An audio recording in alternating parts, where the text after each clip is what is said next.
اعوذ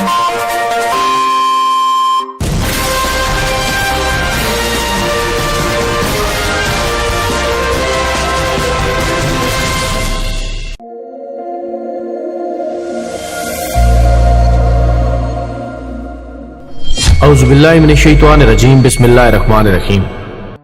محترم ناظرین السلام علیکم۔ ناظرین گرامی، حال ہی میں ساہیوال کے علاقے قادر آباد میں سی ٹی ڈی کے جوانوں کی فائرنگ اور بے رحمانہ انداز میں کھیلی جانے والی خون کی ہولی نے پورے ملک میں ایک بے چینی، غم و غصے اور خوف کی فضا پیدا کر دی ہے، جس کے نتیجے میں 2 خواتین سمیت 4 افراد کو ان لوگوں نے خون میں نہلا دیا جو کہ قانون کی وردی میں ملبوس عوام کی جان و مال اور عزت و ناموس کی حفاظت کے ذمہ دار تھے۔ اور جب یہ خبر ملکی میڈیا پر پھیلی تو اس کی صلابت سے آگاہ ہوتے ہوئے ہر صاحب دل کی آنکھوں سے جوئے خون رواں ہو گئی۔ مزید ستم بالائے ستم یہ کہ سی ٹی ڈی نے اس سانحے کو غلط رنگ دیتے ہوئے پہلے یہ موقف اختیار کیا کہ وہ کار سوار خاندان جو کہ مبینہ طور پر چنگی امر صدو لاہور سے اپنے ایک عزیز رضوان کی شادی میں شرکت کے لیے جا رہا تھا، میں دراصل دہشت گردوں کا ایک گروہ تھا جن کے ساتھ ان کی 2 دہشت گرد خواتین ساتھی بھی تھیں، جبکہ سی ٹی ڈی کو ان کی آمد کی اطلاع تھی۔ سو جب اس کار کو روکنے کا اشارہ کیا گیا تو اس میں موجود دہشت گردوں نے حکومتی اہلکاروں پر فائرنگ کر دی، جبکہ رد عمل کے طور پر پولیس اہلکار بھی جوابی فائرنگ پر مجبور ہوئے، اور یوں وہ 4 دہشت گرد اس مبینہ پولیس مقابلے میں مارے گئے۔ اس کے علاوہ سی ٹی ڈی نے بکھلاہٹ کا مظاہرہ کرتے ہوئے اپنے دوسرے موقف میں یہ دعویٰ کیا ہے کہ مذکورہ کورے کار میں موجود مقتول افراد ان بچوں کو اغوا کرنے کی نیت سے کسی نامعلوم مقام کی طرف لے کر جا رہے تھے، لیکن جب پولیس اہلکاروں نے ان کو روکنے کی کوشش کی تو انہوں نے فائرنگ کھول دی، اور پھر حسب داستان جوابی فائرنگ میں وہ 4 مرد و زن سی ٹی ڈی کی فائرنگ سے ہلاک ہو گئے۔ دوستو، میں ہوں ماجد ملک، جس نے اس سانحے کے بعد حقائق معلوم کر کے اپنے ناظرین کے لیے یہ زیر نظر ویڈیو ترتیب دی ہے تاکہ اصل صورتحال عوام کے سامنے آ سکے۔ لیکن اس وادی خون رنگ میں قدم دھرنے سے پہلے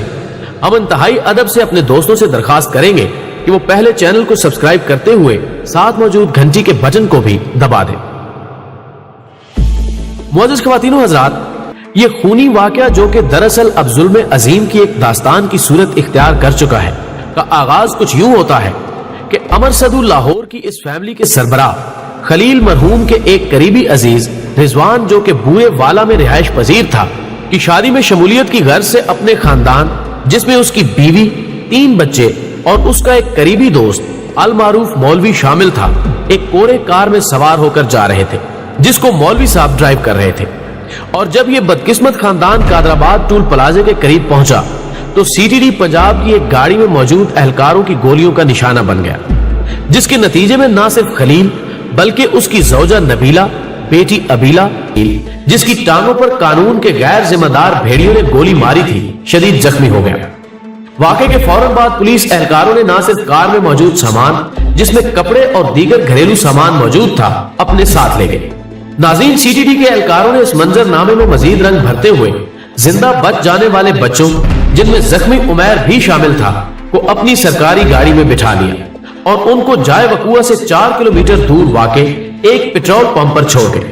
جن کو بعد ازاں ساہیوال پولیس کی گاڑی ہسپتال لے گئی تاکہ زخمی عمیر کا علاج ممکن ہو سکے، جبکہ اس دوران 4 مقتولین کی لاشوں کو بھی کسی نامعلوم مقام پر پہنچا دیا گیا۔ اور پھر پاکستان تحریک انصاف کے اس منصف مزاج دور میں جب قادر آباد کی اس شاہراہ پر یہ قتل گاہ انسانیت سجائی گئی تو یقیناً اس وقت دیگر کچھ لوگ بھی موجود تھے جنہیں عینی شاہدین کہا جاتا ہے۔ ان سے جب رابطہ کیا گیا تو انہوں نے گواہی دی کہ ہم نے دیکھا کہ لاہور کی جانب سے ایک چھوٹی کار آ رہی تھی جس کی عقب میں سی ٹی ڈی کی ایک گاڑی آئی اور انہوں نے اس پر فائرنگ کر دی، جبکہ مذکورہ کار میں سے کسی بھی قسم کی کوئی جوابی کارروائی نہ ہوئی۔ اور پھر ہم نے دیکھا کہ چند ہی لمحوں بعد 2 خواتین سمیت 4 افراد کی خون آلود لاشوں کو اس کار سے نکالا گیا، جبکہ معصوم بچوں کو جو کہ بری طرح خوف اور دہشت کا شکار تھے اس گاڑی میں بٹھا کر کسی اور جگہ منتقل کر دیا گیا۔ ناظرین گرامی، عینی شاہدین کے شہادت کے مطابق کار میں موجود افراد کی جانب سے کسی بھی قسم کی مزاحمت نہ ہونے کے باوجود اس سانحے کو پولیس مقابلے کا رنگ دینا صرف بدترین جھوٹ ہے۔ बल्कि मजलूमीन को दहशतगर्दी का लिबादा पहनाने की एक भोंदी कोशिश हो सकती है।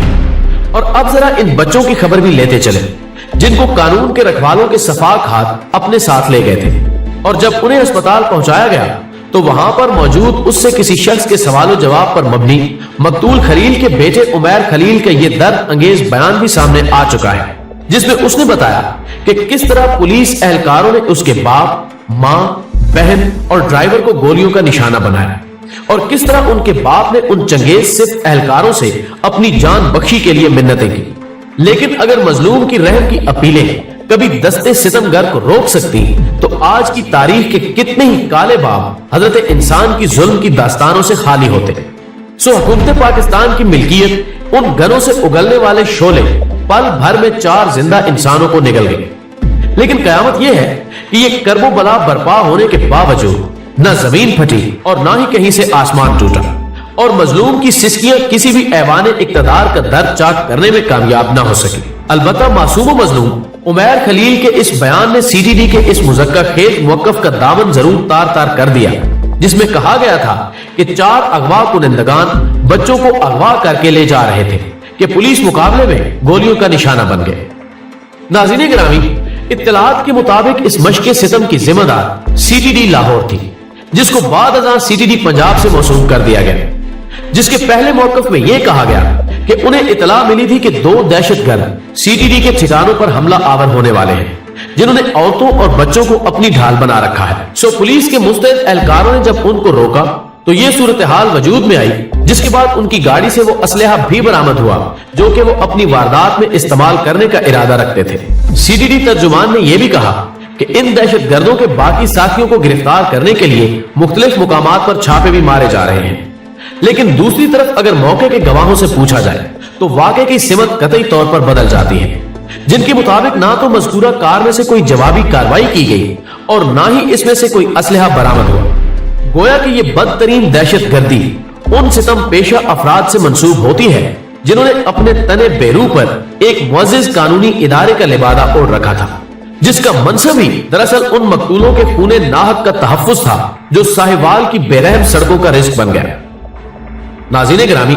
ताज़ा तरीन इत्तलात के मुताबिक उमैर और उसकी 2 मासूम बहनें जो कि अस्पताल में मौजूद थीं को भी गुज़श्ता दिन एक पुलिस वैन अस्पताल से किसी नामालूम मकाम पर मुंतकिल कर चुकी है, जबकि इस काम के लिए इस्तेमाल की जाने वाली बगैर नंबर प्लेट गाड़ी में सवार एहलकारों ने उस मौके पर मौजूद सहाफियों को भी तशद्दुद का निशाना बनाने की कोशिश की, जो कि बवक्ते वारदात इस सारे मंजरनामे को अपने कैमरों में महफूज करने की कोशिश कर रहे थे। लेकिन मकामे अफसोस है कि अभी तक इस मजलूम खानदान के मासूम फूलों के बारे में कोई खबर नहीं कि वो किस जहन्नुम कदे के मकीन हो चुके हैं। मोहतरम नाज़रीन, सवाल ये पैदा होता है कि एक ऐसा मुल्क जिसकी हुकूमत इंसाफ के नाम पर वजूद में आई और जिसकी आला तरीन अदलिया बात बात पर 100 मोटो एक्शन लेने की आदी हो चुकी है, और जिस सूबे का वजीर आला यूं तो अपने किसी अजीज की झूठी इज्जत नफ्स की खातिर मुअज़्ज़िज़ तरीन सरकारी एहलकार को अपने दफ्तर बुलाकर बेआबरू करने और फिर निस्फ रात को उसकी ट्रांसफर के अहकामात जारी करता है कि मौजूदगी में अगर इस वतन के शहरियों को कानून के लिबादे में मलबूस दहशतगर्द इस तरह मौत की नींद सुनाए और किसी के कानों पर जूं तक ना रेंगे, तो क्या इस हुकूमत से यह तवक्को रखी जा सकती है कि इसके अहदे बेवकार में किसी कमजोर और मजलूम का दामन महफूज रह सकेगा? क्या पंजाब पुलिस, जो कि इससे कबल भी इस सिलसिले में ना सिर्फ किसी काबिल रश्क रिकॉर्ड की हामिल नहीं बल्कि अपनी सिफाकाना कार्रवाइयों की बदौलत दुनिया भर में एक बुरी शोहरत की हामिल है, को नकेल डालने वाली कोई कुव्वत मौजूद नहीं जिसके होते हुए ये एहसास जन्म ले सके कि अब कोई भी दस्ते सितम किसी मासूम के गिरेबान तक नहीं पहुंच सकेगा? क्या मंदरजा बाला हकायक के सामने आने के बाद भी कोई मसलहत अंदेश हुक्मरान ये सोच सकता है कि अपने बयानात को मुख्तलिफ रंग देकर झूठ का सहारा लेने वाले सीटीडी एहलकारों के दामन में सच की कोई रमक मुमकिन हो सकती है? और अगर नहीं तो फिर क्यों इक़्तिदार के ऐवानों में इस दास्ताने जुल्म के जाने के बावजूद खामोशी तारी है? इमरान खान के वो खुशगुलू तर्जुमान क्यों इतनी गहरी नींद सो गए हैं जो अपने कायद के खिलाफ जहर उगलने वाली जुबानों को खींचने के लिए पल भर में बेताब हो जाते हैं, लेकिन ना तो उन्हें खलील अहमद और उसके खानदान का खूने नाहक अब तक मुतासिर कर सका है और ना ही उन मासूमों के अश्के खूनी उन पत्थरों को पिघलाने में कामयाब हो सके हैं आखिर ये बेहिसी क्या रंग दिखलाएगी। और नाज़रीन, आखिर में बच जाने वाले उन बच्चों को हम सिर्फ इतना ही कह सकते हैं कि नन्ही परियों, हम शर्मिंदा हैं। जो मर गए हैं वो हमारे तो कुछ न लगते थे। हम सलामत हैं, हमारा घर सलामत है, हमारा ताज, हमारा सर सलामत है। ज़मीर सबके मर गए हो तो क्या, कानून जिंदा है, हम भी जिंदा है। नन्ही परियों, यकीन मानो, हम शर्मिंदा है, हम शर्मिंदा है। दोस्तों, वीडियो पसंद आने की सूरत में इसे फेसबुक और व्हाट्सएप पर अपने दोस्तों के साथ भी शेयर कीजिए और स्क्रीन पर दाएं बाएं नजर आने वाले चैनल भी सब्सक्राइब कीजिए। हमारी अगली वीडियो आने तक आपका, हमारा, हम सबका खुदा निगहबान।